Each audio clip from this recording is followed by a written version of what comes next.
le sujet, le sous-thème, voilà, qu'on est en train d'évoluer avec pour que nous puissions aller assez vite. Mais sinon, c'est ce que nous devons retenir. C'est la base en soi qui est très important. Le développement, ça dépend de la perspective de tout un chacun. Ça dépend sur le travail de tout un chacun, comment vous travaillez cela. Après l'enseignement, il faut aller maintenant vous enseigner vous-même. Parce que vous voyez, après l'enseignement, vous rentrez à un moment comme ça, vous vous donnez un peu une discipline là. À un moment, vous commencez à réviser. C'est comme si vous parlez aux gens, c'est comme si vous enseignez à l'auditoire. Pendant que vous le faites ainsi, vous êtes en train de les mémoriser davantage. Ça veut dire ça, le langage d'en haut, c'est ça, le langage d'en bas, c'est ça. Il y a ça, il y a ça, il y a ça. Donc quand vous faites ces choses, vous ne devenez pas fou, mais vous êtes en train de vous mûrir davantage. Et alors, dans le langage de la connaissance, comme on l'a dit l'autre fois, il n'y a pas de limite. Il n'y a pas de limite. C'est comme ça que si je veux maintenant prendre le même message que je suis en train de prêcher le dimanche, si je vais le prendre dans le langage assez difficile, vous allez voir que tout va changer directement. Là, je dois peut-être entrer dans la révélation, définir Sarah dans la révélation, Agar dans la révélation, Abraham dans la révélation, Ismaël dans la révélation, Isaac dans la révélation. Tout comme encore, je prends maintenant le message de manière assez générale, je le projette maintenant dans la prophétie. Est-ce que vous voyez? Parce que dans la prophétie, vous allez remarquer une chose, vous allez remarquer que le mariage n'était pas pour Agar, n'est-ce pas ça? Le mariage n'était pas pour Agar. Le mariage était pour Sarah. Agar a eu juste une grâce. N'est-ce pas ça? Agar a eu juste une grâce. Qui a fait assez que Agar ait eu cette grâce-là? C'est Sarah. Parce que c'est elle qui autrement dit, a chassé son homme. Vous voyez? Pour que son homme aille chez qui? Chez Agar. Autrement dit, elle a refusé son homme pendant ces instants-là pour que son mari aille chez Agar. Autrement dit, pour que Abraham aille chez Agar. Ne voyez-vous pas quelque chose là-bas? Vous voyez? Normalement, la lumière est venue chez le sien, qui est Israël. Autrement dit, qui est Sarah. Mais puisque le sien ne l'ont pas reçu, Sarah n'a pas reçu son mari ces jours-là, à tous ceux qui l'ont reçu, qui c'est Agar, elle leur a donné le pouvoir de devenir enfant de Dieu. Autrement dit, Agar c'est les nations, n'est-ce pas ça? Sarah c'est Israël. Est-ce que vous comprenez ça? Si Sarah est Israël, qui est maintenant Ismaël? Qui est maintenant Isaac dans la prophétie? Là, j'ai juste défini les personnages. Maintenant, les mouvements là, les rejets et tout, l'enfant qui part dans le désert et Dieu qui écoute la voix de l'enfant, Abraham qui donne à Agar l'eau dans un outre et aussi le pain, tout ça. Dans la prophétie, nous verrons quoi. Est-ce que vous voyez? Voilà. Mais dans le langage d'en bas, qu'est-ce que j'ai fait? J'ai défini d'abord Ismaël comme étant le fruit de la reconnaissance de la faiblesse de qui? De Sarah. Puisque Sarah s'était reconnue faible dans la fécondité, elle s'est penchée du côté de celui qui pouvait faire quoi? Enfanter. Qui pouvait enfanter? La servante. Agar. Agar obtient le mariage. Voilà les mouvements qui s'est passé avec Jacob. Le mariage était pour Rachel, mais Léa fait quoi? En profite. Est-ce que vous voyez? Et quand Léa en profite, Dieu va rendre Léa féconde parce que Léa avait un défaut, elle était des yeux délicats. Léa devient féconde, mais Rachel devient stérile. Est-ce que vous voyez? C'est comme Sarah qui est devenue stérile Mais Agar est devenue féconde parce que Agar a une faiblesse. Elle est une servante. Les yeux délicats sont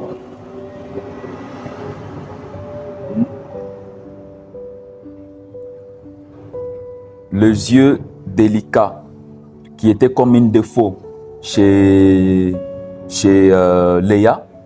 Pour Agar, c'était la servitude, là, comme elle était une servante. Est-ce que vous voyez ça? Là, je suis en train d'entrer dans la révélation. Et je vais ressortir Agar, ressortir Sarah, et de manière maintenant générale, après avoir ressorti les personnages, je prends maintenant le mouvement. Donc, dans la révélation ou dans l'interprétation des Écritures, il y a des mouvements qu'il faut maîtriser. Nous allons voir ça lorsque je vais toucher un enseignement sur Judas et Tamar.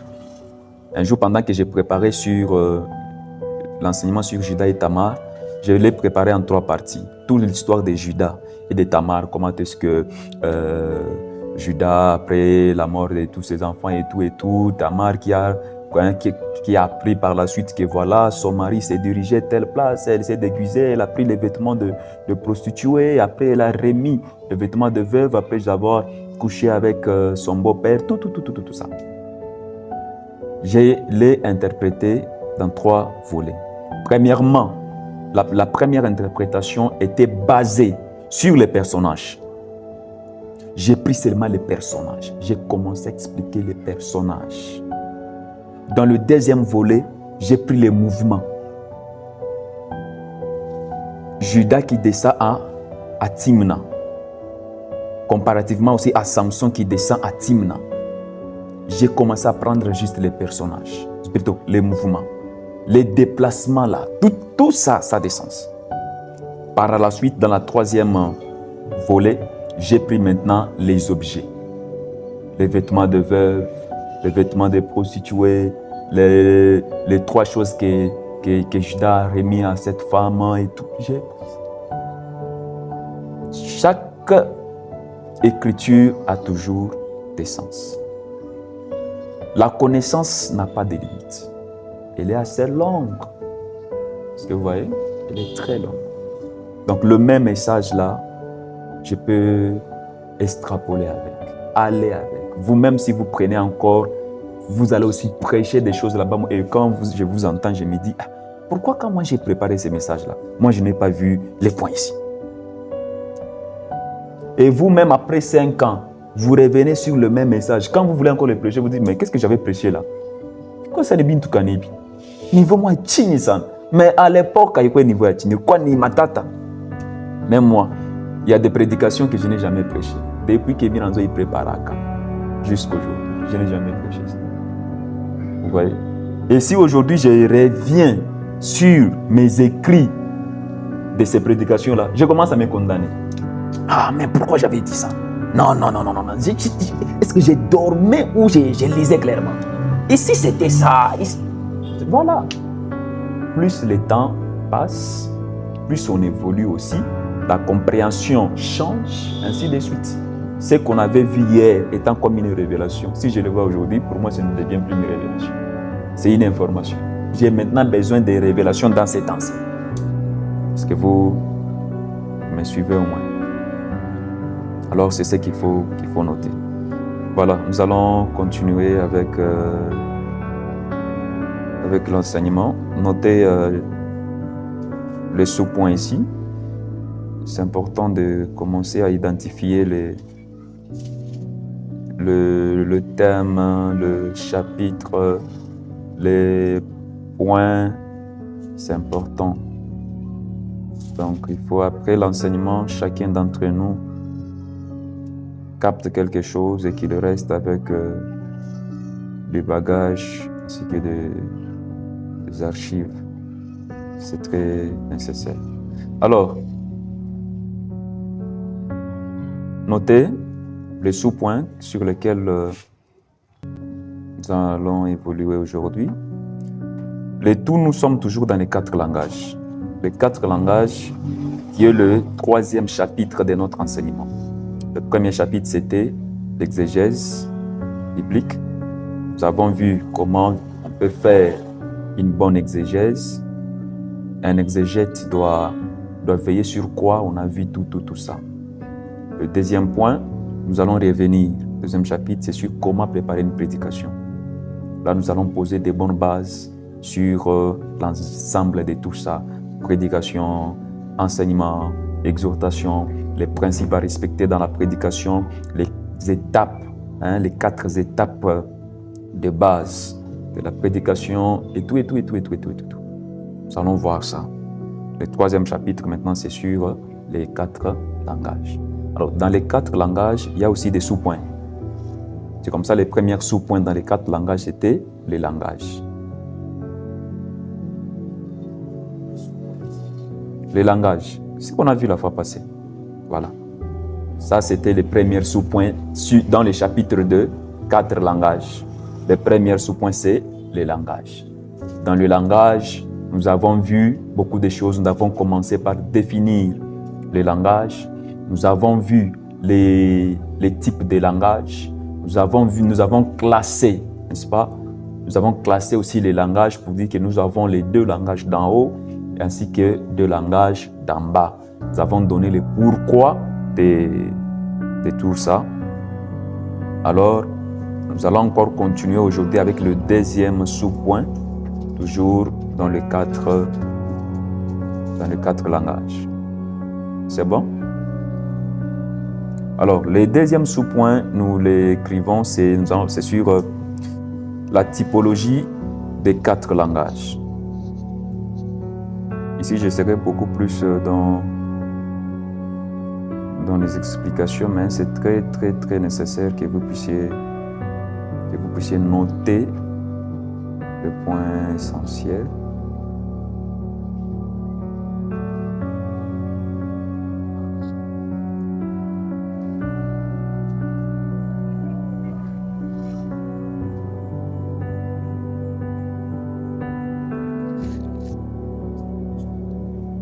Oui.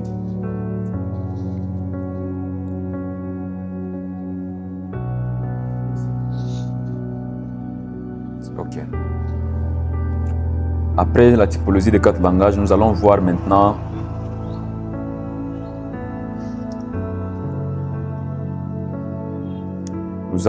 les derniers sous-points. Après les derniers sous-points, nous allons maintenant toucher les 4 langages en détail en soi. En détail. Là, nous allons voir maintenant chaque langage. Comment parler par révélation, par connaissance, par tout ça, nous allons voir avec des principes à respecter dans chaque langage. Ce que je suis en train de donner, nous devons, s'il vous plaît, comprendre cette base. Les 4 langages n'est pas difficile. Oui. Et ici, moi, j'ai fait le tout de simplifier cette formation, de simplifier cette connaissance. Il est vrai qu'au départ, vous n'allez pas tout maîtriser directement, non. Les 4 langages se maîtrisent par les exercices. Vous voyez? Parce que nous allons faire beaucoup d'exercices. C'est en faisant ces exercices, en s'exerçant, que vous allez commencer à bien comprendre les 4 langages.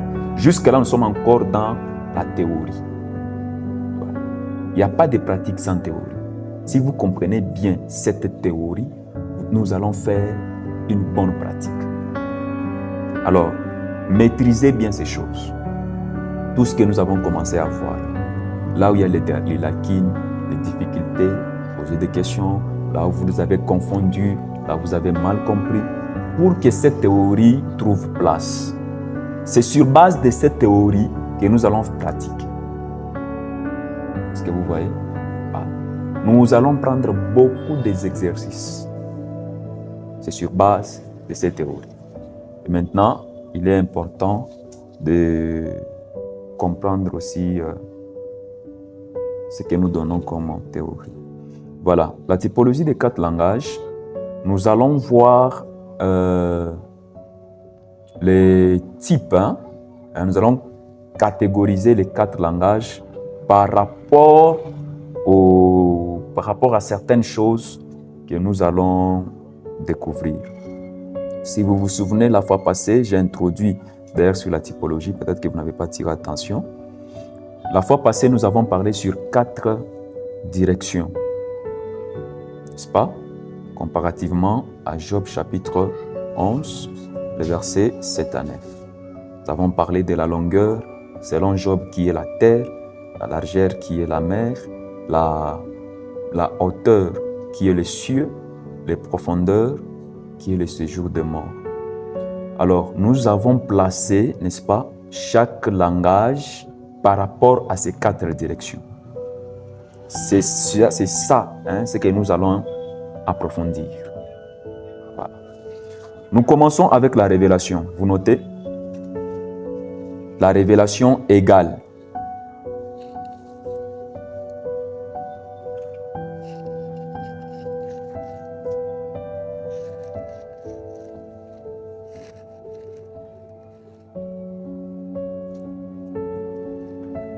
Premier point. En bas là, la révélation égale. Premier point.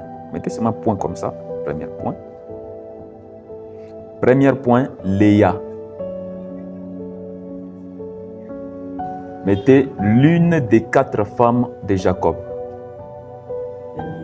L'une des 4 femmes de Jacob. Entre parenthèses, Genèse chapitre 29, le verset 25.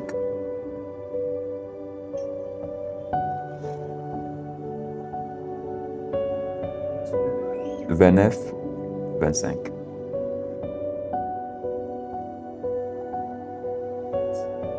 Fermez la parenthèse. Deuxième point, en bas. Matthieu. Matthieu.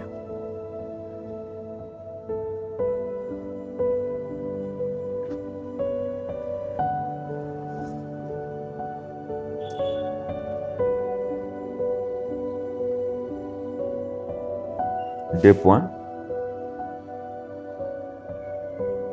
L'un des premiers livres du Nouveau Testament.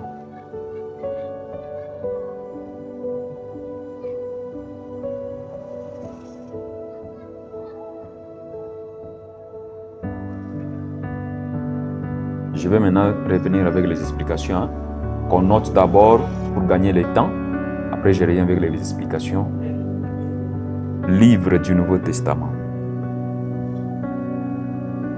L'un des 4 premiers livres, précisez bien, l'un des 4 premiers livres du Nouveau Testament.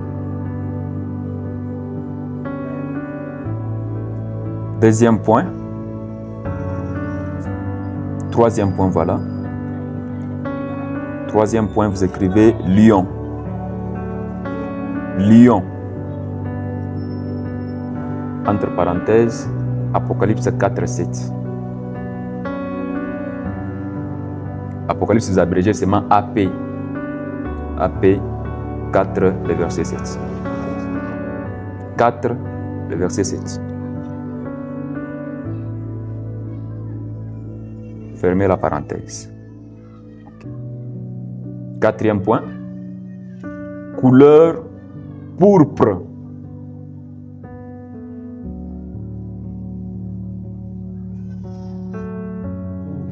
Pourpre.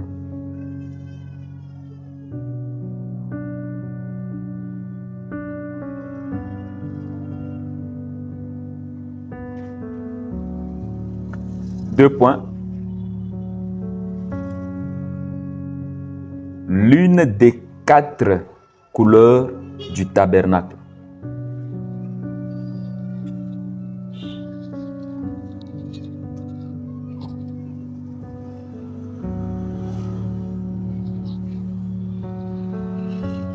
En tout cas, ceux qui s'absentent vont rater beaucoup de choses. Bon, nous, on doit avancer. Ils vont suivre ça sur YouTube.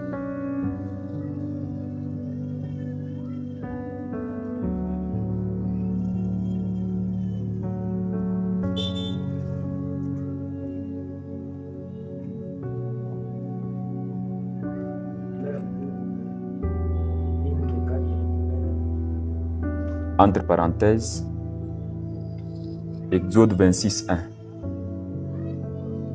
Entre parenthèses, Exode 26, 1. Et X, Exode 26, 1.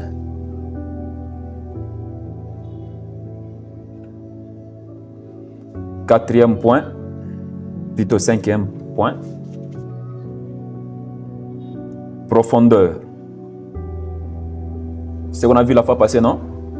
L'une des 4 mesures de la distance.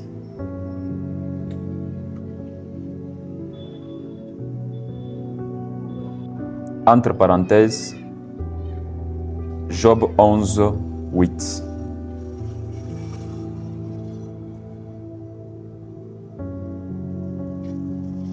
C'est bon. Mettez maintenant votre cahier. Prenez votre Bible. Je vais expliquer. La typologie des 4 langages, c'est un chapitre où nous voulons classifier chaque langage. Le but de cette classification, de cette répartition, catégorisation, c'est que à chaque fois que je me retrouverai sur cette classification-là, je saurai quel langage employer. Ou encore, à chaque fois que je me retrouverai dans cet regroupement des choses, je saurai quel langage de base que je peux directement au départ avoir. Je ne sais pas si vous me comprenez.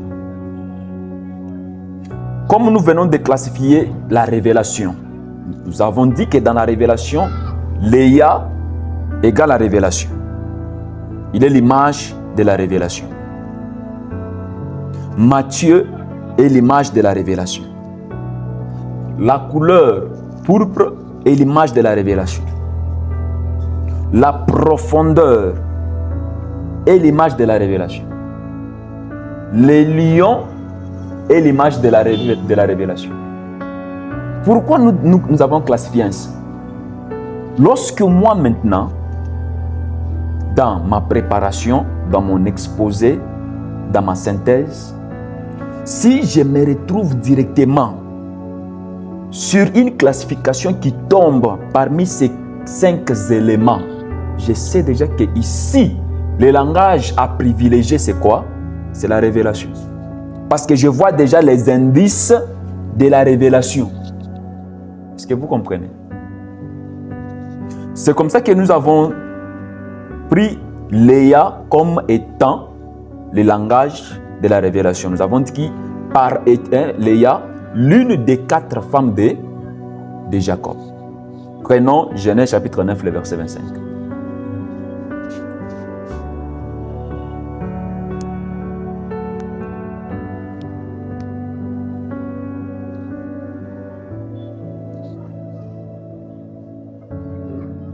Lisez.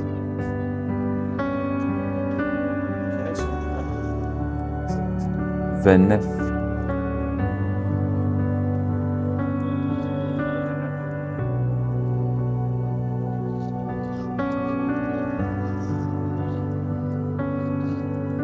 Genèse 29. Mmh.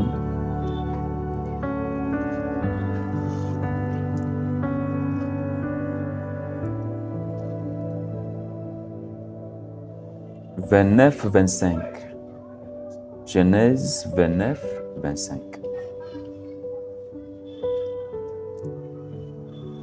Et l'Éternel a dit, voilà que c'était Léa. Alors Jacob dit à Laban, qu'est-ce que tu m'as fait? N'est-ce pas pour Rachel que j'ai servi chez toi? Pourquoi m'a-t-il? Vous avez compris quoi là-bas?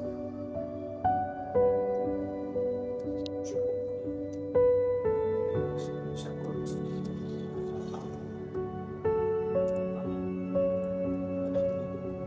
a donné d'autres femmes plutôt que de Rachel maintenant.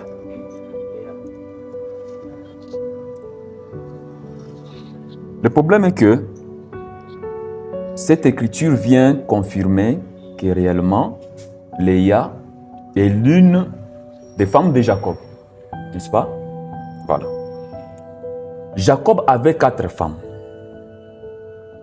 Parmi ces 4 femmes-là, nous retrouvons aussi Léa. Les 4 femmes de Jacob sont aussi les 4 langages. Est-ce que vous voyez? Les 4 femmes de Jacob sont les 4 types de 4 langages. Pourquoi? La forme des 4 langages est que vous retrouvez l'élément principal, et cet élément principal qui a au moins 4 fondements, 4 directions, 4 bras. Directement, vous tombez sur 4 langages. Ici, l'élément principal, c'est Jacob. Et Jacob va maintenant chercher 4 femmes. C'est comme une table qui a 4 pieds. Ça nous donne directement les 4 langages là. L'image des 4 langages. Or, nous voyons ici Jacob qui est entouré aussi des 4 femmes. Comme Jacob est entouré des 4 femmes, il y a directement les types des 4 langages ici. Dans les types maintenant des 4 langages, Léa, femme de Jacob, est le type de la révélation. Est-ce que vous comprenez? Le langage de la révélation, c'est Léa. Par rapport aux 4 langages et comparé aux 4 femmes de Jacob. Les 4 femmes de Jacob là, l'une représente la révélation. C'est qui? C'est Léa. Matthieu, par rapport aux 4 premiers livres du Nouveau Testament, nous avons Matthieu, Marc, Luc et Jean. Les 4 là, ce sont eux qui ont relaté au moins de manière détaillée sur le ministère de Jésus, sur l'évangile de Jésus. C'est pourquoi certains les appellent les 4 évangélistes. Alors, les 4 là sont aussi les types de 4 langages. Pourquoi? Parce que nous voyons l'élément principal qui est l'évangile, et cet évangile qui est prêché par 4 personnes. Le ministère de Jésus, qui est prêché par Matthieu, Marc, Luc et Jean. Nous avons directement là-bas les types de 4 langages. Et comme nous avons les types de 4 langages, nous devons savoir, parmi les 4 ici, quel est le type de tel langage. C'est comme ça que Matthieu, il est le type de la révélation. Est-ce que vous me comprenez? Matthieu, il est le type de la révélation. Donc chaque personnage est identique, ou soit il est identifié par un langage. Marc aussi représente aussi un autre langage. Oui. Luc aussi un autre langage. Jean aussi un autre langage. Est-ce que vous comprenez? C'est Matthieu.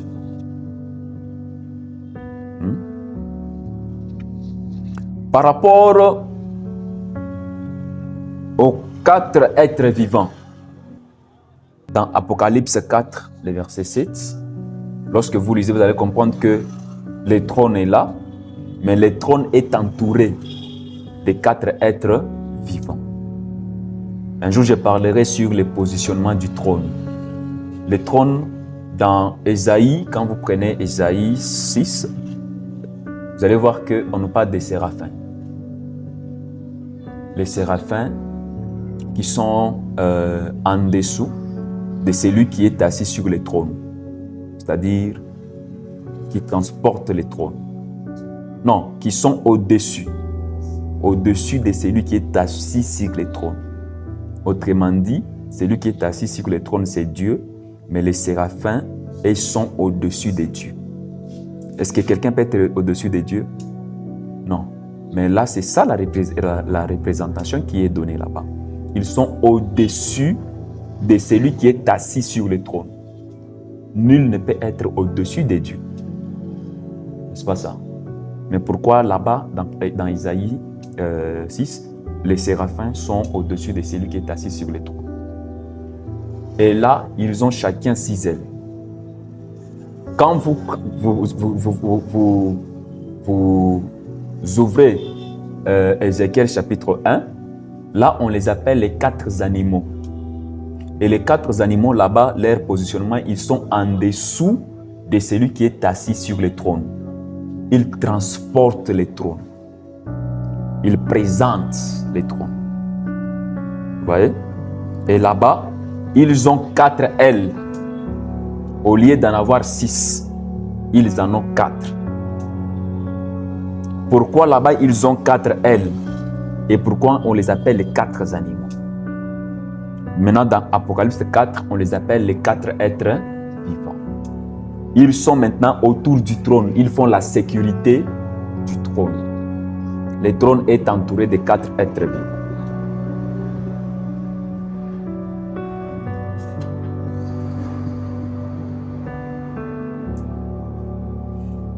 Est-ce que je me fais comprendre? Ouais.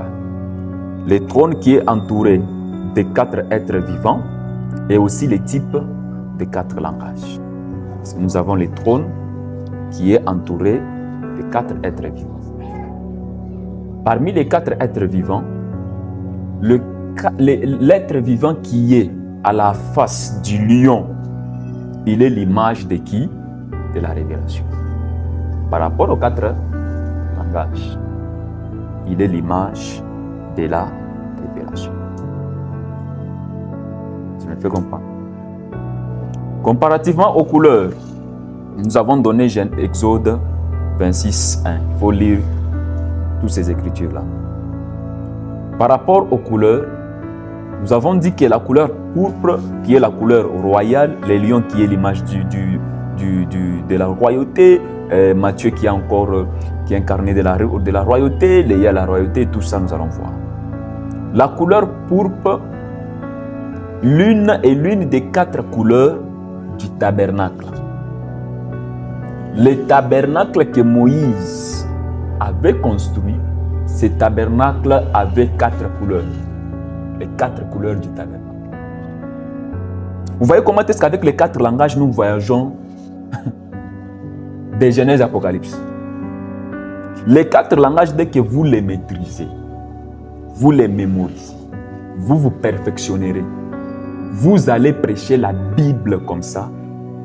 Dans 5 minutes, vous parcourez les forêts des Écritures. Parce que tu as déjà la facilité du langage. Comment entrer ici, comment entrer ici, comment entrer ici, comment combiner ça et ça. Comment ressortir une pensée dans telle écriture. C'est ça le but de cet enseignement. Donc nous allons nous canaliser. Si on est dans la révélation, on sait ce qu'on va chercher dans la révélation. Le tabernacle avait 4 couleurs. Le tabernacle que Moïse avait construit. Le tabernacle que Moïse avait construit, c'est le 2e tabernacle. Dans la Bible, il y a 5 types de tabernacles. Ok? Celui que Moïse avait construit, c'était le 2e. Le premier, c'est le modèle qu'il avait vu sur la montagne, qu'il avait vu au ciel. Oui. Il a représenté cela sur terre. Ça, c'est le 2e tabernacle. Il y a maintenant 3 autres tabernacles.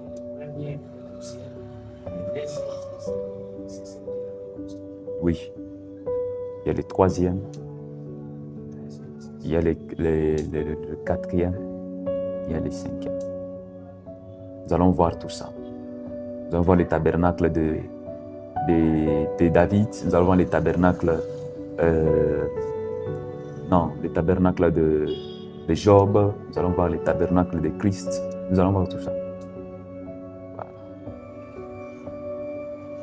Alors, le tabernacle avait 4 couleurs. Il y a le pourquoi le tabernacle avait 4 couleurs.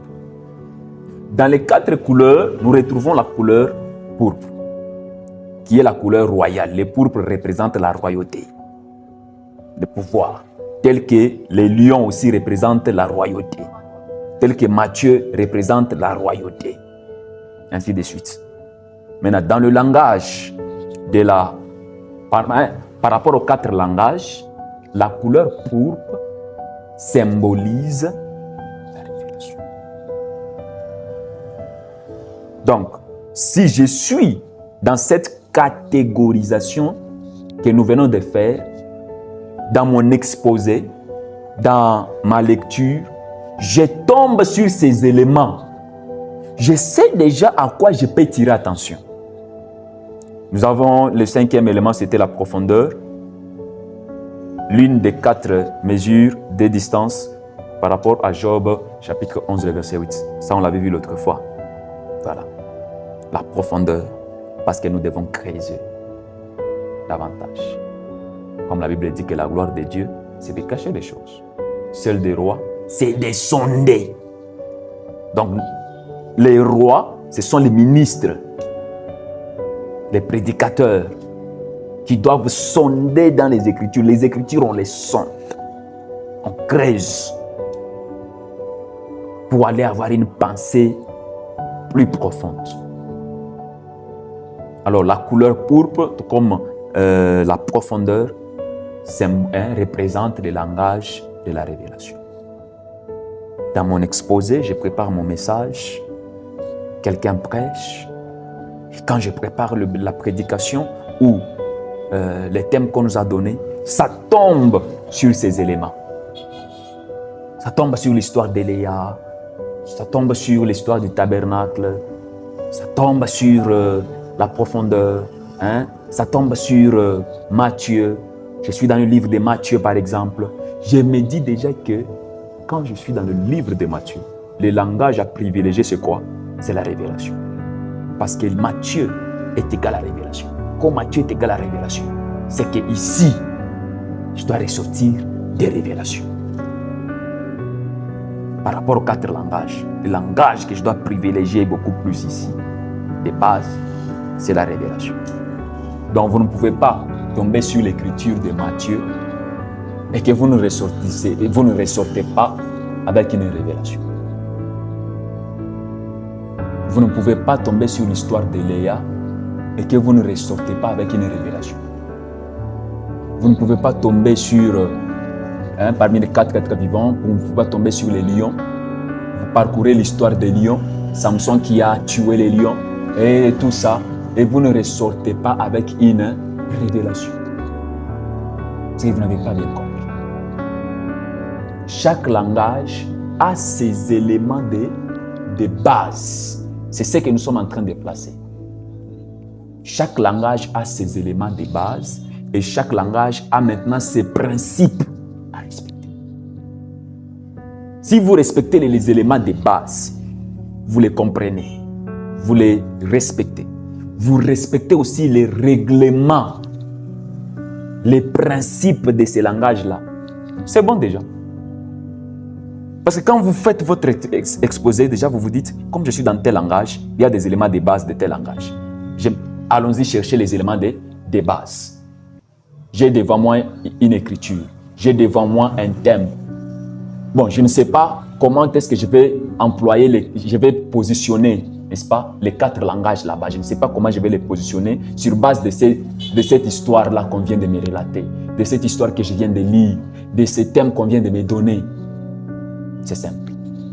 La première des choses que moi je vais chercher, je dois retrouver les éléments de base. Ces thèmes ici, l'histoire ici, se positionne dans quel élément et dans quelle catégorisation. Quand j'ai lu l'histoire, on a cité les lions.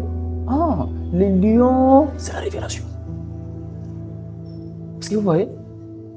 Quand je lis comme ça, on a cité Léa ici. Léa déjà, c'est la révélation. Comme Léa, comme dans cette histoire, il y a Léa. C'est que je dois veiller à la révélation. Je prends déjà les messages là. Comme langage, je les positionne dans la révélation, dans la catégorisation de la révélation. Et comme je les positionne dans la révélation, je me dis maintenant que la révélation a quel principe? Parce que la révélation n'est pas seulement... On ne révèle pas seulement pour révéler. Comme tu as révélé ma révélation, il y a une base. On a tout qui est révélation, mais qui pas mbé. Tout comme encore, et qu'on a sema prophétie, mais il y a qu'on a ta révélation. Et comme révélation, on a ça en ta prophétie. Est-ce que vous voyez?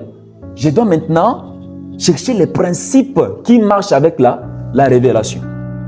Je prends mon message là, comme je viens de les positionner, de les catégoriser, je découvre que ce message ici est dans la catégorie de la révélation. Je prends maintenant les principes de la révélation, je les fais appliquer. Dès que les principes de la révélation s'appliquent sur cette écriture, c'est bon, je suis dans la révélation. Directement, je sais comprendre que là, je suis dans la révélation. Est-ce que je me fais comprendre? Si vous me comprenez, je serai un meilleur.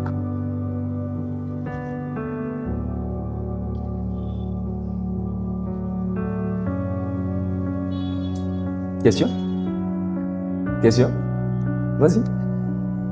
Non? Évoluons. Est-ce que je me fais comprendre? L'importance de cette typologie est quoi? La personne s'est dit, bon, j'apprends sur les 4 langages. Mais docteur, comment je vais maintenant me situer que je suis dans tel langage? Vous m'apprenez sur les voix, comment chanter comme ça, comment chanter dans alto, comment chanter dans ténor. Maintenant, prof, je saurai comment que la voix que je chante ici, c'est ténor. J'aurai seulement des théories, des pratiques. Je pratique des choses que je ne maîtrise pas. Parce qu'il est possible de pratiquer des choses que vous ne maîtrisez pas. Vous prêchez des choses que vous-même vous ne comprenez pas. Comme nous avons tout qui tourne, chaque truc qui a bien, on a dit qui tourne au bir, qui me langage quand. Mais qui a bien quoi? Mais qui a bien quoi? Mais qui comme langage quand ni? Voilà, on a sema que il est mouchi ni image à Yesu. Par rapport à nini? Est-ce que vous comprenez? Bon, on t'a sema tout pas qu'il vit toi sema non, mouchi ni image à Yesu. Mpombe le Yesu a changé l'eau en vin, il est mpombe ni bonheur. Ok, par rapport à quoi?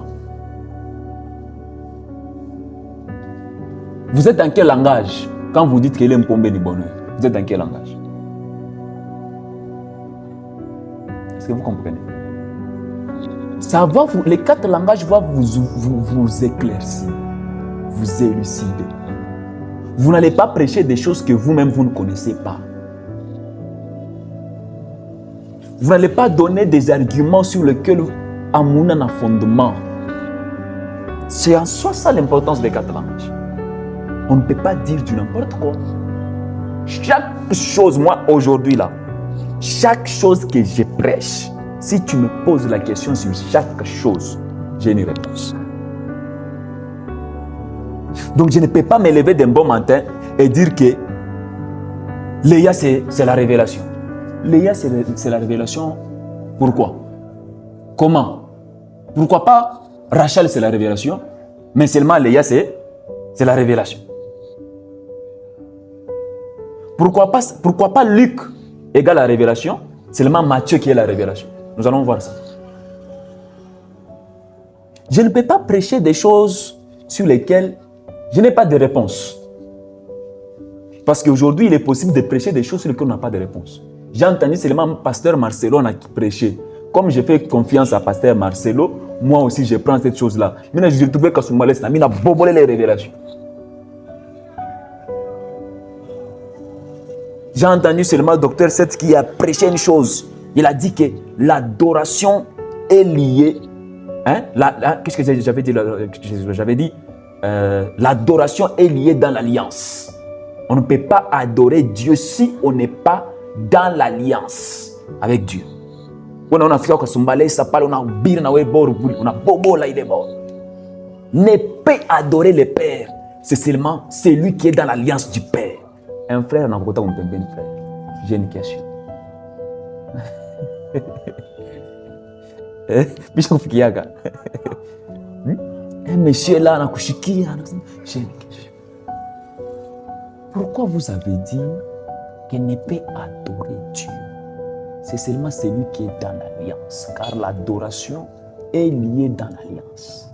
Mais les animaux adorent Dieu. Oui ou non? Tu dis, oui, les animaux adorent Dieu. Mais est-ce que les animaux sont dans l'alliance?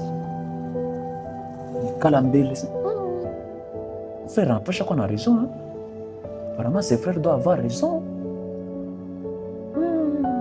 Alors, bougez, mais. Est-ce que vous voyez? Tu n'as pas de numéro à Docteur J. Je vais trouver comment le numéro de Docteur pour que vous me posez cette question. Que je lui pose cette question afin d'avoir une réponse. Et Docteur aussi n'est pas là pendant ce temps. Il est occupé. Moi, un frère m'a déjà contacté dans la toilette. Ils étaient en train de faire leur débat là, en train de partager. On lui pose une question pendant qu'il faisait leur partage. Le frère se déplace. Il entre dans la toilette, il m'appelle. J'étais au service. Docteur, j'ai une question à vous poser. Il dit, ok, je vous écoute. Pam. Je lui dis, d'accord, je vais vous répondre le soir. Non. Docteur, s'il vous plaît, j'ai besoin de la réponse tout de suite même. Je dis, mais papa, là où actuellement je suis au boulot. Non, docteur, écoutez, il y a ceci, il y a cela. J'ai besoin de la réponse en urgence. Je dis, d'accord, je vous rappelle dans 2 minutes. Je revérifie encore sa question et puis je lui donne maintenant la réponse. Pourquoi? Vous n'avez pas maîtrisé la chose, mais vous l'exposez. Vous pouvez avoir raison, mais on vous renverse par manque d'arguments. Oui. Chocolat des filles est là en train de renverser plusieurs. Quand vous faites débat avec Chocolat des filles, vous sentez que lui d'abord a déjà les arguments. Maintenant, celui qui vient faire débat avec lui n'est pas argumenté. Vous pouvez avoir raison, mais du fait que vous manquez seulement des arguments, du coup, celui qui a tort là, on lui donne la raison. Est-ce que Jésus est Dieu? Oui, Jésus est Dieu. Alors si Jésus est Dieu, Jésus priait qui? Non, Jésus priait Dieu. Est-ce que Dieu peut prier Dieu? Tu restes calme. Non, maman, il y a seulement une réponse. Mais donne la réponse alors. Est-ce que vous voyez? Or, le public est là en train de vous suivre. Vous êtes sur les médias, tout le monde est en train de vous suivre. Du fait que toi, tu manques maintenant l'argument. L'autre là commence à donner d'autres versets. Lisons telle place. Tu te retrouves que tu as raison, mais sans argument. On va clamer qui? C'est lui qui donne les arguments. Parce que vous avez raison, mais vous n'avez pas avancé des arguments. Donc, la typologie des 4 langages en est de même. Il y a des principes à respecter dans chaque langage. Je ne vais pas seulement révéler pour révéler. Je ne vais pas dire seulement pour dire que là, je suis dans la révélation. Par rapport à quoi? Non, là, je suis dans la prophétie. Par rapport à quoi? Est-ce que les principes de la prophétie s'appliquent sur votre prophétie? Est-ce que la catégorisation de la prophétie s'applique sur votre prophétie? Si je me retrouve que dans la catégorisation du langage de la révélation, je n'ai pas retrouvé cette catégorisation. Mais dans les principes, je suis dans les principes. Ok. Est-ce que vous voyez? Parce que parfois, il y a certaines écritures où, dans la catégorisation, vous vous retrouvez, vous n'êtes pas sur les éléments de base de cette catégorisation-là. On n'en parle ni d'Éléa, on n'en parle ni de Matthieu, on n'en parle ni du lion, on n'en parle ni de la profondeur, on n'en parle ni de la couleur pourpre.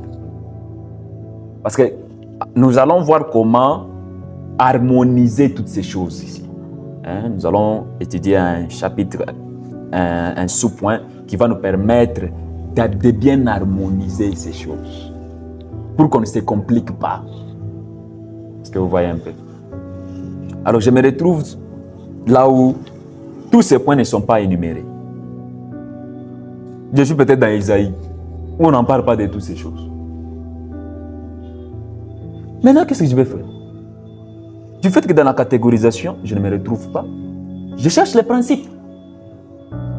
Et est-ce que dans les principes du langage de la révélation, parmi les principes, est-ce que je me situe? Si je vois que oui, il y a des principes qui collaborent, il y a 3 principes qui sont justes, ok, je peux m'affirmer que là, je suis dans la révélation. Et là, je vais maintenant chercher comment approfondir ces langages. Donc, je ne peux pas confirmer que je suis dans la révélation sans catégoriser ces langages, sans appliquer les principes de ces langages. Est-ce que vous voyez? Voilà. C'est là qu'on a mon toutou et qu'on a transpiré et mon yassima na oubi qui n'a même pas prêché. Et quand maintenant vous êtes apprenti dans les 4 langages, vous ne saurez pas directement au départ comment vous situer, comment changer de langage. Parce que des fois ça bloque. Hein?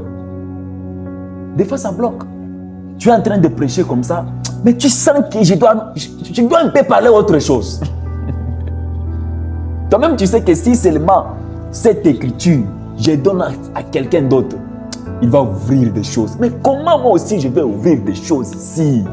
C'est comme vous chantez. Vous prenez votre chanson là, que vous chantez comme si vous chantez avec mollesse. Vous donnez ça à Nathalie Makoma. Vous donnez ça à Dena Moine. La façon dont elle va mettre des nuances. Mais tu te poses la question, mais elle fait ça comment? Pourquoi moi je n'arrive pas à ressortir ces nuances? Hein? Vous sentez que c'est bon quand elle vous chante. Non, apparemment c'est eux qui sont seulement appelés à faire ça. Non! Si tu apprends, tu vas aussi le faire. Est-ce que vous comprenez? Ah, c'est donc vraiment à la connaissance. La façon dont il révèle les choses. Il a une grâce. Maintenant, moi aussi, je vais le faire. Comment j'arriverai aussi un jour à faire ces choses?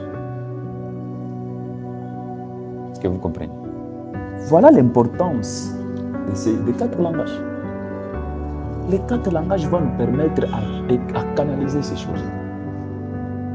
Donc moi-même qui prêche, je sais canaliser mon message par rapport au langage. Je sais orienter mon message par rapport au langage. Dans la connaissance, je sais m'orienter. Dans la révélation, je peux m'orienter. Il y a des fois où tu essayes d'aller même dans la connaissance. Tu bloques. Tu sens que tu n'avances pas. Moi, ça m'est déjà arrivé. Un jour, un frère me pose une question qu'on lui avait aussi posée quelque part. Je n'avais jamais réfléchi ou pensé ou lu sur cette question-là. Il me pose la question sur Jean 8, il me pose la question, il me dit, 1 Jean 8, il me dit, le verset 7 me dit, docteur, c'est quoi les péchés qui ne mènent pas à la mort? On était au service. Je dis, comment? Moi, je n'avais jamais, je vous dis, cherché une réponse à cette question. Quand il m'a posé cette question, je me dis, moi d'abord, c'était un peu nouveau pour moi. Je lui dis comme ça, je dis, oui, le frère a raison. Il y a un péché qui mène à la mort. Ce n'est pas pour ce péché-là que j'ai dit de prier. Car il y a un péché qui mène à la mort et un péché qui ne mène point à la mort. Je dis, quoi? Un péché qui est d'abord péché. La Bible dit, le salaire du péché, c'est la mort. Mais ici, on vous dit qu'il y a un péché qui ne mène point à la mort. C'est quel péché? Est-ce que vous voyez? Une telle question est dans la connaissance. Vous n'allez pas chercher à révéler là-bas. Vous n'allez pas convaincre quelqu'un avec des révélations. La personne a besoin de réponses concrètes. Qu'il y a une écriture dans la Bible claire qui lui explique ou qui lui répond. Car la Bible se répond elle-même. Frère, j'ai prié pour avoir la réponse. Je suis parti sur YouTube. J'ai dit, bon, si peut-être moi je n'ai pas de réponse, il paraît que je pourrais trouver quelqu'un qui a déjà répondu sur cette question, que j'essaie d'abord de l'écouter. S'il a raison, alors je peux voir aussi comment me situer dans cette question. J'ai cherché sur YouTube, j'ai tapé un péché qui ne mène pas à la mort. J'ai écrit les passages, j'ai cherché, je n'ai pas trouvé de réponse. Aucun prédicateur n'a jamais, bon, dans mes recherches à moi, je n'avais pas trouvé. Je dis, mon Dieu, comment je vais répondre à cette question? Je suis parti sur Google. J'ai dit, bon, peut-être Google lui a déjà retracé l'histoire. J'ai écrit l'histoire. 1 Jean 5, 16 à 17. Je lance. Pas de réponse. J'ai dit, comment maintenant je vais répondre à ces frères? J'ai contacté quelques frères aussi, quelques amis. Je leur ai posé cette question. Personne ne m'a donné une réponse convaincante. Parce que tu sais, quand tu as une réponse convaincante, toi-même d'abord, tu dois être convaincu que oui, ça c'est la bonne réponse. J'ai prié pour avoir la réponse. À chaque fois que je me rencontrais avec ses frères, je l'évitais pour qu'on ne partage plus. Parce que chaque fois que tu voudrais partager avec lui, il va te ramener toujours à la question. J'ai commencé à prier. Seigneur, Saint-Esprit, révèle. Enseigne-moi chaque jour. Pendant ces 3 jours que j'étais en train de méditer sur cette question. Un jour, alors que j'ai parlé avec un ami, on était au bureau, à son bureau, pendant qu'on parlait justement, frère, le ciel s'est ouvert. C'est comme si j'étais connecté à un Wi-Fi. Et j'ai téléchargé maintenant des choses. Voilà une telle place, regarde telle place, regarde ça, regarde. Les choses sont venues. Quand les choses sont venues, moi-même j'ai été rassuré, convaincu, joyeux que j'ai eu la réponse. Et directement, je sors, je pars chercher les frères. Viens, on part. La question que tu avais posée était comment? Je donne la question. Lis telle place, lis comme ça, vérifie ça. Le frère me dit, docteur, merci. Ça, c'est la bonne réponse. Directement, j'enregistre l'émission le même jour, vers 17h, 18h. J'enregistre la mission, je les poste sur YouTube. Et cette vidéo a fait au moins, si c'est 100 et quelques vues, vu que je n'ai pas beaucoup d'abonnés pour le moment. Je me suis dit, peut-être quelqu'un se retrouverait aussi dans les difficultés d'avoir la réponse sur cette question. Alors je les lance. Un jour, ça répondra à la question d'une personne. Est-ce que vous voyez? C'était dans la connaissance. Mais je m'étais bloqué. Parce que je devais juste répondre et non prêcher. Je devais répondre. Quand on répond à une question, par rapport aux 4 langages, dès qu'on vous pose une question, vous pouvez aussi situer même la question, que la question ici, elle est dans la révélation. Elle a besoin d'une révélation. Cette question a besoin d'une connaissance. Cette question, je peux la répondre dans la prophétie, comme je peux la répondre dans la doctrine. Par rapport aux 4 langages. Un jour, j'ai partagé avec un ami pasteur. Il me pose la question sur la femme au puits de Jacob, la femme samaritaine, qui se rencontre avec Jésus et Jésus avait besoin d'eau. Ils ont essayé un peu de discuter là-bas. Un jour, pendant qu'il me posait une question, cette question m'avait inspiré directement à une émission que j'avais réalisée. J'ai parlé de cette histoire d'abord dans la connaissance. J'ai parlé de cette même histoire dans la révélation. J'ai parlé de cette histoire dans la prophétie, frère.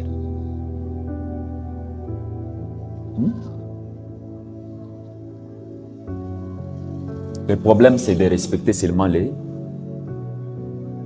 principes. Faire appliquer les principes de chaque langage sur votre message. Dès que vous appliquez ces principes et que ces principes répondent convenablement, c'est bon. Vous êtes dans ces langages-là. Mais si les principes ne répondent pas convenablement, c'est que ces langages ne tiennent pas. Car il est possible que certains messages, vous les prêchez comme ça. Vous cherchez la prophétie là-bas. Vous ne la trouvez pas. Comment je peux prendre ces messages et ne les payer que mon prophétie? On a chine d'avoir une prophétie. Vous donnez à quelqu'un d'autre comme ça, il regarde le message, la prophétie, il vous donne l'idée.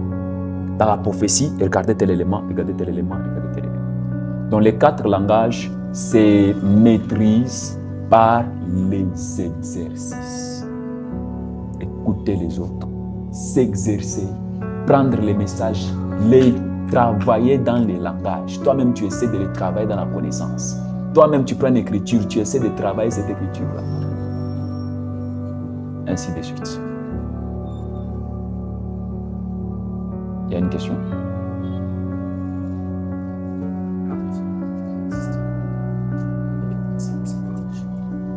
Non, on n'est pas encore arrivé au principe. Jusque-là, on est encore dans on vient de toucher la typologie. Parce que après ici, la connaissance, la révélation que nous venons de voir, nous devons prendre la connaissance, nous devons prendre la prophétie, nous devons prendre la doctrine, nous devons maintenant donner les pourquoi. Les pourquoi de tous ces classements. Pourquoi tel est égal à tel langage? Pourquoi tel est égal à tel langage? Pourquoi ça, c'est égal à tel langage? Nous devons donner les pourquoi de tout ça. Donner encore. La typologie n'est pas encore finie. Hein? On doit descendre dans la typologie. Parce que vous allez comprendre une chose, c'est que parmi les 4 femmes de Jacob, n'est-ce pas? 2 étaient femmes légitimes et 2 étaient des servantes. N'est-ce pas? Léa et Rachel étaient les femmes légitimes. Bila et Zilpa n'étaient pas des femmes légitimes, c'était des servantes. Or, dans Matthieu, dans les 4 premières personnes qui ont parlé de l'évangile de Jésus, ils sont 4. 2 étaient des apôtres de Jésus et 2 n'étaient pas des apôtres de Jésus. Matthieu et Jean étaient des apôtres de Jésus. Marc et Luc n'étaient pas des apôtres de Jésus.